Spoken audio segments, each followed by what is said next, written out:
Hey guys, welcome to Life Lived. So right now, I have a project to work on. I was changing the oil on our Polaris Ranger the other day, and I noticed that, excuse me Atlas, you don't need to get up or anything. Noticed that this CV boot has oil all over it, so it is torn and leaking. So that is my project for right now, is to pull that off and replace it. So this is by no means going to be a how to change a CV boot on a 2013 Polaris Ranger, but I will film a little bit of the action, some of the exciting parts. First thing, got to loosen up the lug nuts, I already did, and then I'm going to jack it up, raise it up off the ground, because the whole wheel has to come off and that side of the rear axle has to come off.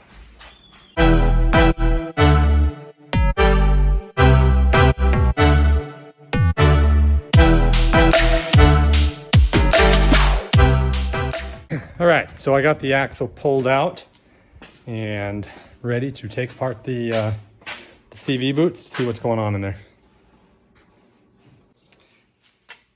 So this is the outboard, this is the inboard, this is what is next to the engine, basically, next to the drive line, or the differential. This goes into the differential. You can see this boot is all tore up right in here. That's why all the grease is leaking out.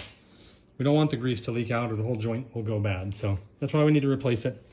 And I think I need to take this end off to be able to get to this end. All right, I got the CV joint all off. The boot's taken off, ready to replace them, I believe. All right, I got my new boots on and ready to put the axle back on the side-by-side.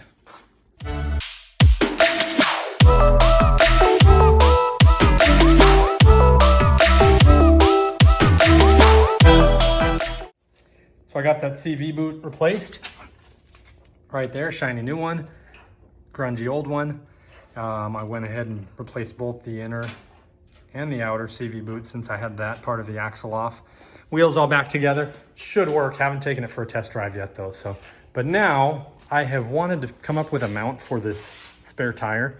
It basically just floats around here in the bed. So I was looking at it and I happened to have this plate right here. That plate is the original mounting bracket that came with the winch that I put on. But when I put the winch on, I bought a mounting plate that was specific to this model of side-by-side, just to make it easier, to make it a little better, a little more professional.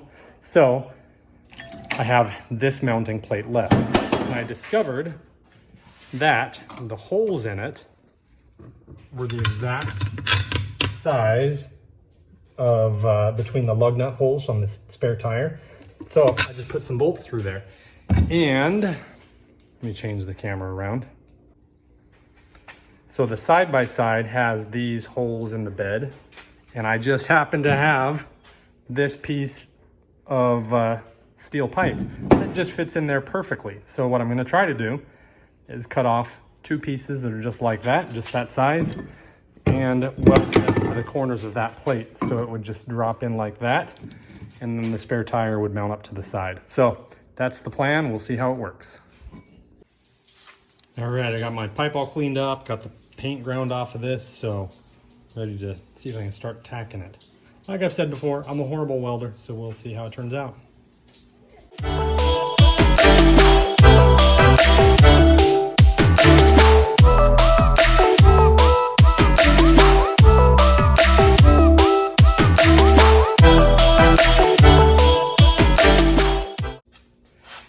All right, I didn't film every stage of the process, but there is the mount.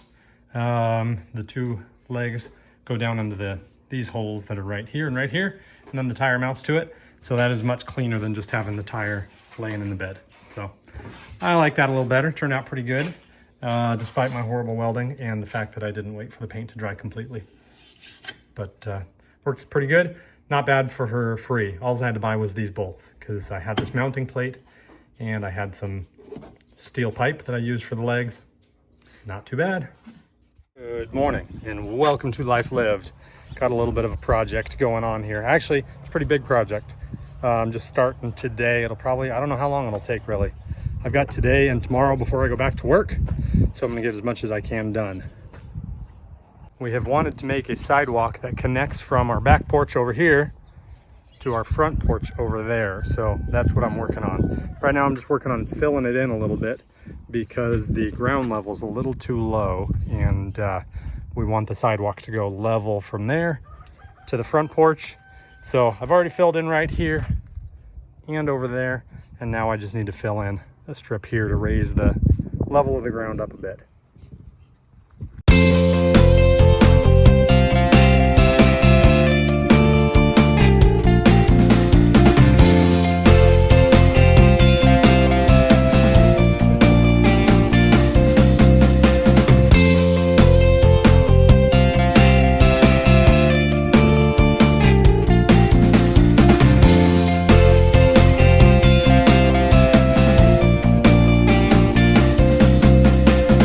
All right, I made a run to the store to get lumber and stakes and screws and everything I need to form up this sidewalk. So I'm gonna get started on forming it.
All right, so we got the concrete poured the day before yesterday.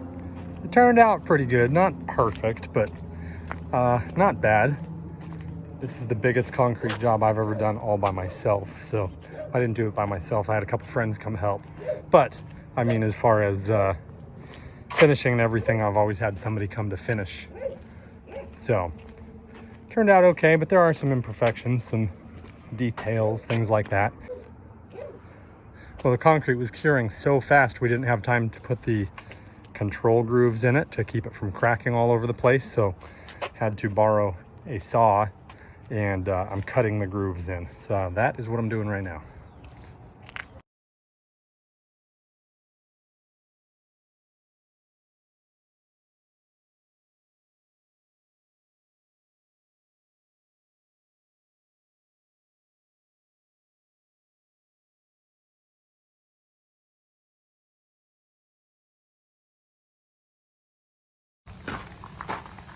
I think that project is done.